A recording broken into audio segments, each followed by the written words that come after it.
Mais hier soir, j'ai vraiment failli tuer un de mes copains. Je lui ai fait, tu vois, un petit apéro sympa. Il vient à la maison, je lui dis tiens, si on faisait un truc à manger. J'ouvre le frigo. Il me dit viens, et ben si on faisait des quenelles. Bon, alors, quelle idée. Je ne sais pas ce qui m'a pris quand j'ai acheté ça. Bon, je mets la quenelle dans la casserole avec une tomate entière pensant qu'elle allait fondre. J'asperge le tout de lait et je fais bouillir. Bon appétit. On va vraiment commander des pizzas. Résultat, une horreur. Mon copain s'est juste arrêté de parler devant son assiette. Et c'est vraiment pas la première fois, donc je suis désolée Claire. Il faut que j'y arrive. En plus, c'est dans ma cuisine. Regardez, que ça se passe. Là, ça me fait un peu peur. Je vais faire un truc super simple.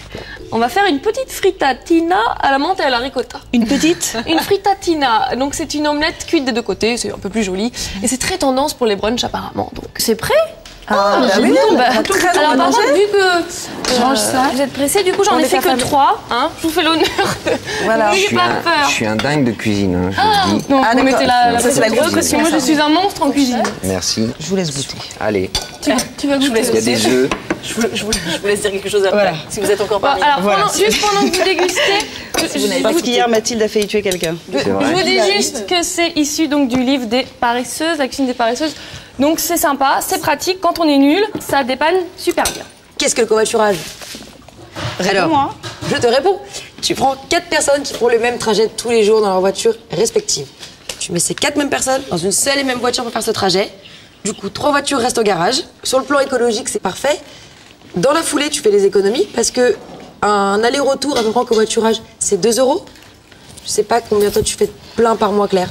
À peu près 3.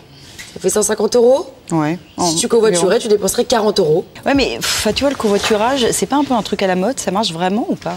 Bah écoute, ça cartonne vachement au Canada, aux États-Unis, en Angleterre. Nous, en France, on a eu un petit pic en 95 pendant les grèves. Je sais pas si vous vous rappelez, pendant un mois, plus de train, plus de bus, plus de RER, plus rien. Et du coup, les Français ont commencé à faire du covoiturage sans même avoir conscience d'en faire. Après, c'est un petit peu redescendu. Et là, ces dernières années, on est vraiment en plein dans la tendance. Si vous prenez le site sur lequel moi je suis allée, covoiturage.fr, c'est 550 000 membres inscrits, une augmentation de 15% par rapport à l'année dernière, ce qui est juste énorme pour un site comme ça. Parce que les filles, on est convaincus quelques-unes. Franchement, non, moi, pas du tout. Déjà, c'est des gens que tu connais pas. Alors, tu peux choisir si c'est un homme ou une femme, ça, c'est déjà pas mal. Mais après, t'es avec des inconnus, faut parler, faut, tu vois. Oh non. Moi, si je fais ce qu'elle me dit, 40 € d'économie, c'est pas mal. Tu payes 150 € et tu payes toi 40 € si tu fais du covoiturage. Tu fais 150 moins 40. Ah, d'accord. Je pensais que je faisais 40 € d'économie, moi, d'accord.